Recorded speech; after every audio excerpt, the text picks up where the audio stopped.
dakwah Islam dilakukan secara sembunyi-sembunyi selama 3 tahun. Pada saat itu Islam adalah agama yang baru saja dikenali oleh orang-orang. Jadi tidak bisa langsung tiba-tiba begitu saja meminta orang-orang untuk mengimani Allah dan Rasul-Nya. Walaupun sebelum-sebelumnya memang orang-orang ada yang menganut agama Nabi Ibrahim, yaitu agama tauhid, yaitu menyembah kepada Allah Subhanahu wa taala. Tapi mayoritas orang-orang di sana menyembah berhala-berhala. Siapakah wanita yang pertama kali beriman kepada Rasulullah sallallahu alaihi wasallam, ibu-ibu sekalian? Siti Khadijah. Siapakah laki-laki yang pertama kali beriman dari kalangan laki-laki dewasa? Abu Bakar As-Siddiq radhiyallahu anhu. Siapakah anak laki-laki yang pertama kali beriman kepada Allah Subhanahu wa taala? Ali bin Abi Thalib radhiyallahu anhu. Itu beberapa orang-orang yang termasuk dengan golongan orang-orang yang pertama masuk Islam.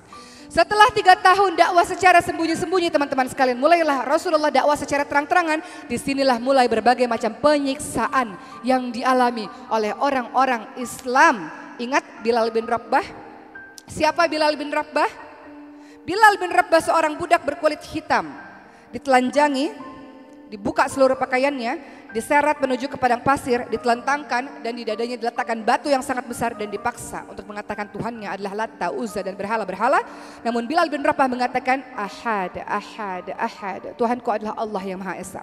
Begitu pula yang lainnya, budak bernama Sumayyah yang dikatakan sebagai syuhada pertama. Sumayyah ketika dipaksa mengatakan Tuhannya adalah berhala, apa yang dilakukan Sumayyah? Tetap mengakui la ilaha illallah, Tuhanku adalah Allah, gak ada Tuhan selain Allah. Kemudian ia ditusuk dari kemaluannya menembus ke lehernya. Hanya beriman kepada Allah Subhanahu wa taala. Kemudian akhirnya harus mendapatkan hal yang demikian. Perjuangan sangat berat teman-teman sekalian. Sampai pada saat itu di tahun 7 kenabian, orang-orang Islam khususnya Bani Hashim dari keluarga Nabi Muhammad SAW diboikot, diisolir, diasingkan, gak boleh ada di kota Mekah. Selama 3 tahun orang-orang Islam pada saat itu hidup sangat menderita, mereka kelaparan sehingga mereka memakan dedaunan-dedaunan saja. Sampai akhirnya Siti Khadijah jatuh sakit dan meninggal dunia. Apa yang Rasul rasakan ketika Siti Khadijah meninggal dunia?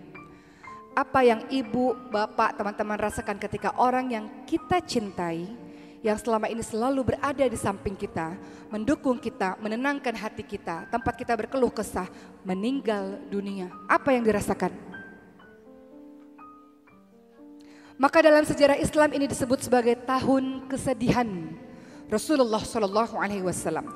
Tidak hanya istrinya yang wafat dalam waktu berdekatan, pamannya Abu Thalib yang sudah mengasuh Rasul dari usia 8 tahun, yang sudah dianggap seperti ayahnya, yang membela perjuangan dakwah Rasulullah Shallallahu Alaihi Wasallam juga wafat. Kedua orang tersebut wafat dalam waktu yang berdekatan, maka dikatakan sebagai tahun kesedihan yang dialami oleh Rasulullah Shallallahu Alaihi Wasallam. Teman-teman sekalian, setelah itu Rasul pun melanjutkan dakwah ke negeri Taif. Lagi-lagi di negeri Taif bertambah kesedihan Rasul karena dakwah Rasul tak diterima. Dilempari dengan batu, dikatai orang gila, pendusta, penyihir dan sebagainya, sehingga harus bersimbah darah Rasulullah SAW. Dan bagaimana cara Allah menghibur hati Rasulullah pada saat mengalami tahun kesedihan, teman-teman sekalian? Bayangkan di waktu yang berdekatan, orang tua kita meninggal, pasangan hidup kita meninggal, kita ditolak di sebuah tempat tertentu oleh pertemanan kita misalnya, kesedihan yang bertumpuk-tumpuk. Bagaimana cara Allah menghibur hati orang yang sedang bersedih? Seperti Rasulullah SAW dengan peristiwa Isra Mi'raj, yakni Isra adalah Mekah ke Palestina, Mi'raj adalah Palestina menuju ke Sidratul Muntaha untuk mendapatkan perintah berupa sholat. Jadi ternyata kalau kita sedih, kalau kita kehilangan, kalau kita terluka, kita hampa, sepi, ternyata rahasianya adalah sholat. Apa kata Allah? Ya ayyuhalladzina amanu ista'inu bisabri wassalah. Wahai orang-orang beriman, minta pertolongan kepada Allah dengan sabar dan dengan sholat.